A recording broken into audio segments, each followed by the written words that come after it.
Tous les ans, le réveil de la flore emmène certains apiculteurs sur les chemins de montagne. Alors que la nuit s'effiloche, le 4x4 transporte une cinquantaine de ruches encore assoupies par la nuit.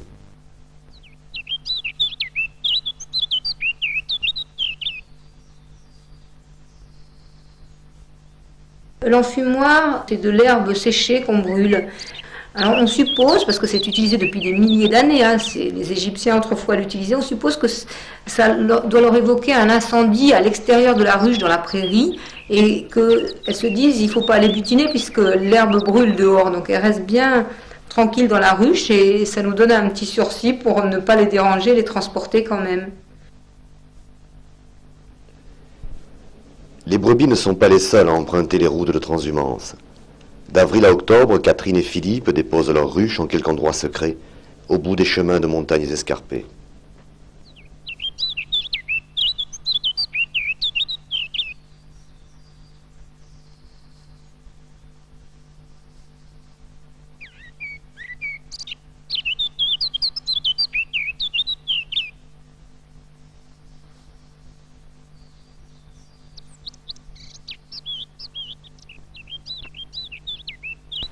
On transporte les ruches pour avoir des miels différents. Là, à la fruitière, il y a des immenses étendues de rhododendrons sauvages. Alors il faut choisir la bonne période, le bon endroit, et on les amène vers le 8 juin, quand les rhododendrons commencent à fleurir. On transporte les ruches ouvertes, sans fermer l'entrée. Les abeilles sont libres de sortir, c'est plus sympa. Et on profite de la nuit, parce que pendant la nuit, les butineuses ne sortent jamais. Elles ne sortent que la journée et quand il fait beau.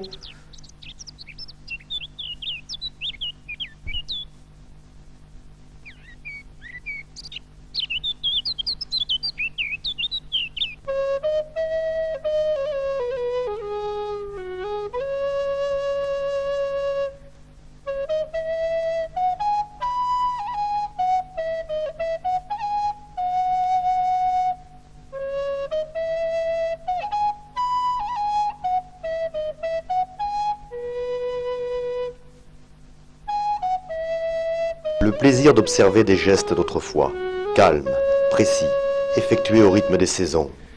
La magie du rapport entre l'homme et l'abeille.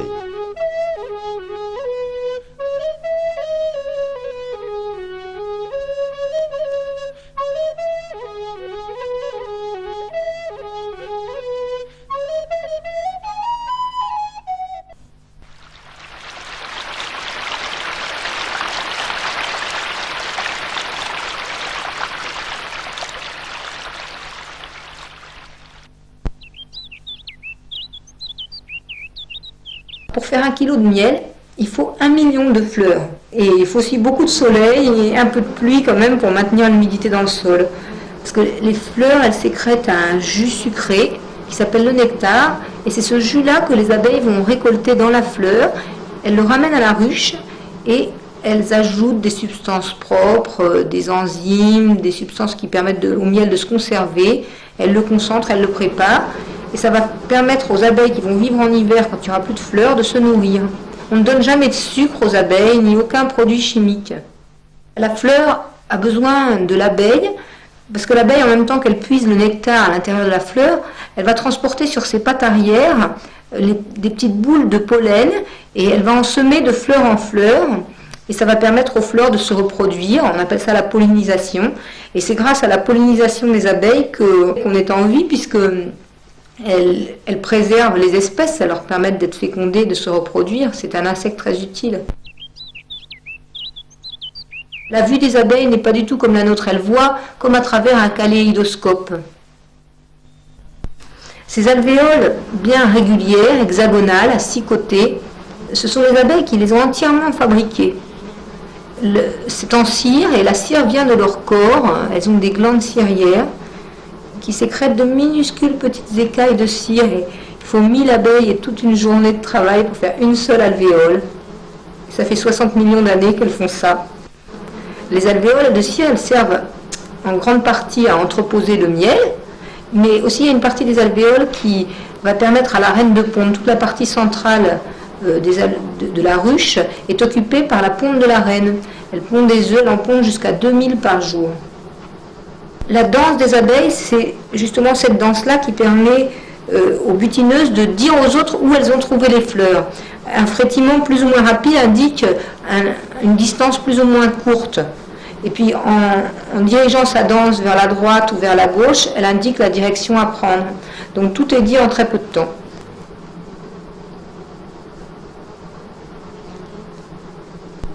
La reine est en train de pondre un œuf, un des 2000 œufs par jour qu'elle pond. C'est la mère de toutes les abeilles, puisque c'est la seule qui pond. Alors elle est très respectée dans la ruche, et les abeilles l'entourent, l'escortent, et la caressent avec leurs antennes. Parce que la reine, elle sécrète une phéromone royale qui assure la cohésion de toute la colonie.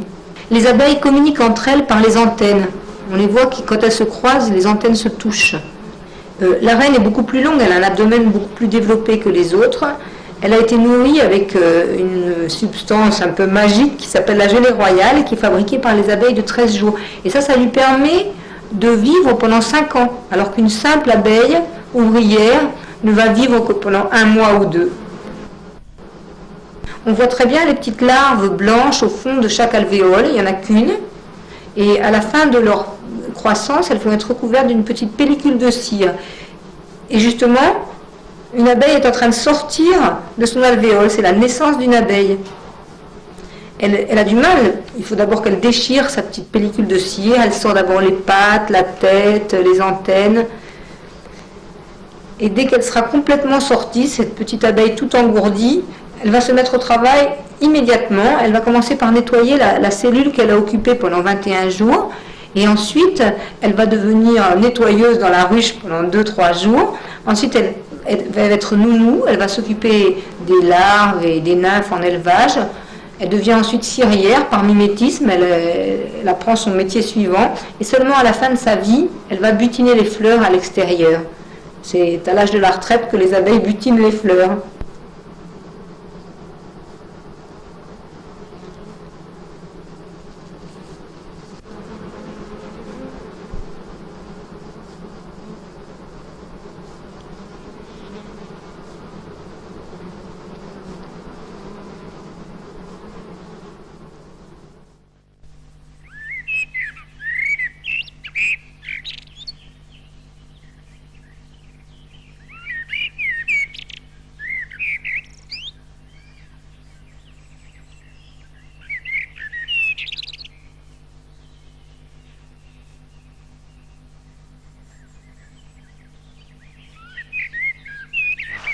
Maintenant, c'est la récolte du miel.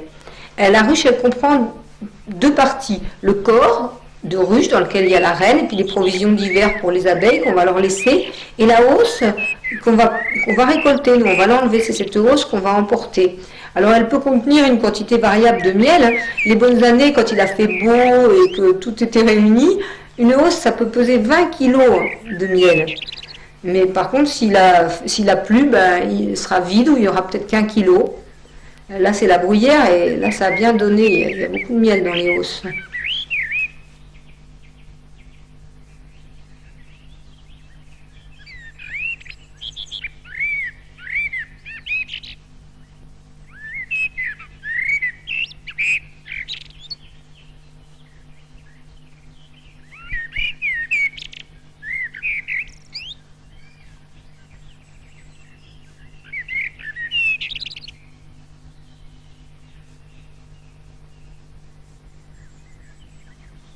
On vérifie avant de récolter que les alvéoles soient bien recouvertes d'une pellicule de cire. Ça veut dire qu'on a attendu assez et que les abeilles ont fini leur travail, qu'il est bien mûr le miel.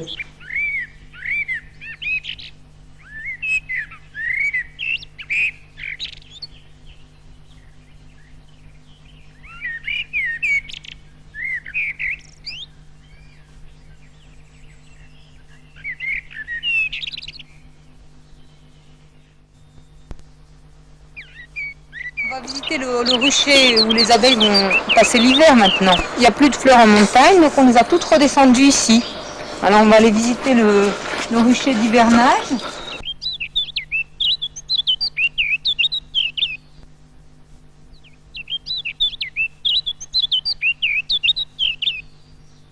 Là, on arrive dans un de nos ruchers d'hiver. Les abeilles vont passer l'hiver ici. Il doit y avoir une trentaine de ruches là, et en tout on en a 500. Et là elles sont bien parce qu'il y a le soleil à l'est le matin qui les réveille un petit peu, mais de toute façon il n'y a plus de fleurs, donc il faut qu'elles se contentent des provisions qu'elles ont à l'intérieur de la ruche. Et on va vérifier là avec Philippe que chaque ruche ait suffisamment de miel pour passer l'hiver. Le miel c'est la nourriture des abeilles, hein, il faut leur en laisser un peu.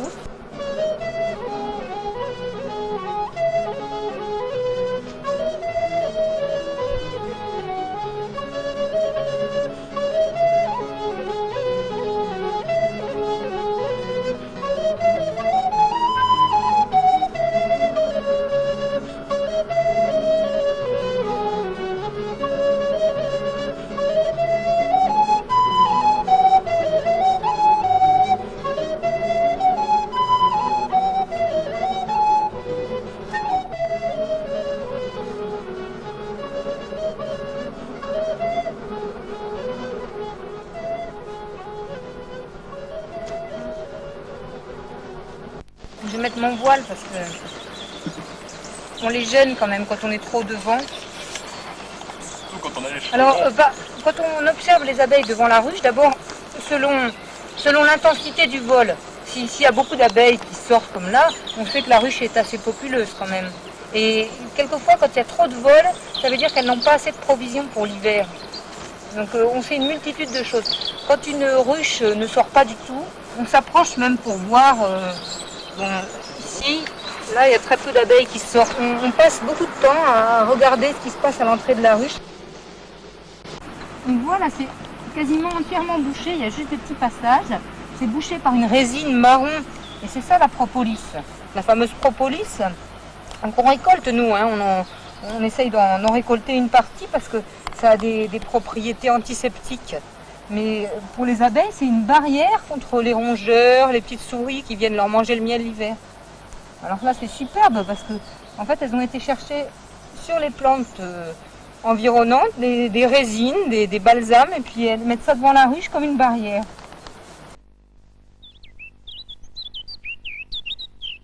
Elles ont un grand besoin de miel avant l'hiver, hein. Il faut qu'elles aient des provisions. Donc s'il y en a une qui n'est pas capable de défendre ses provisions, les autres ruches, famille par famille, elles attaquent la ruche qui a pillé, quoi. Hein. Et puis il y a des mortes et on voit plein de cire devant l'emplacement de la ruche, là, on l'a vu tout à l'heure. Alors là, Philippe, il est obligé d'emmener ces deux ruches, elles sont mortes, hein. Elles ont été pillées par les autres abeilles. Elles étaient très faibles, la population n'était pas suffisante, elles avaient du miel. Donc les autres se sont intéressés à ce miel-là et ça fait une sorte de bagarre générale contre ces abeilles qui étaient dans la ruche. On appelle ça du pillage. Elles ont été pillées.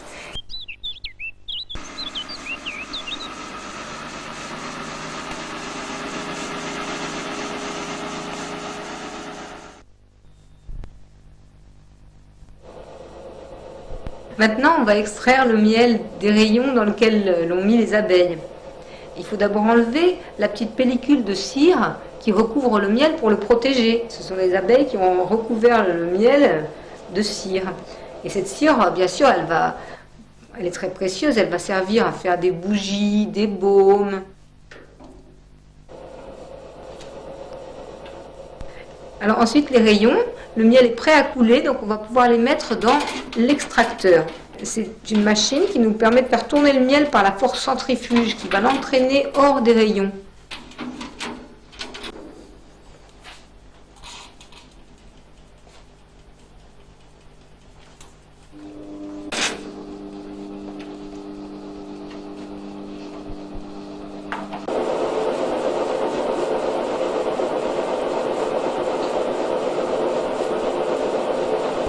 Et directement, il va couler sans aucune transformation, aucun chauffage.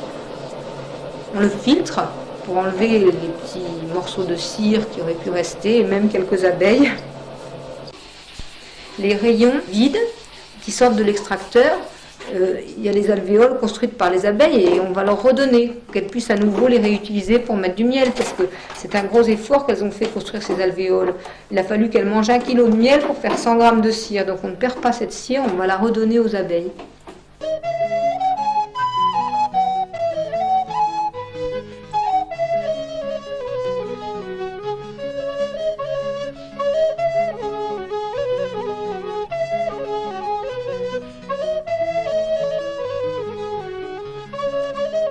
des mailles de plus en plus fines. Et puis le miel, il arrive intact, pur et limpide, directement dans le pot.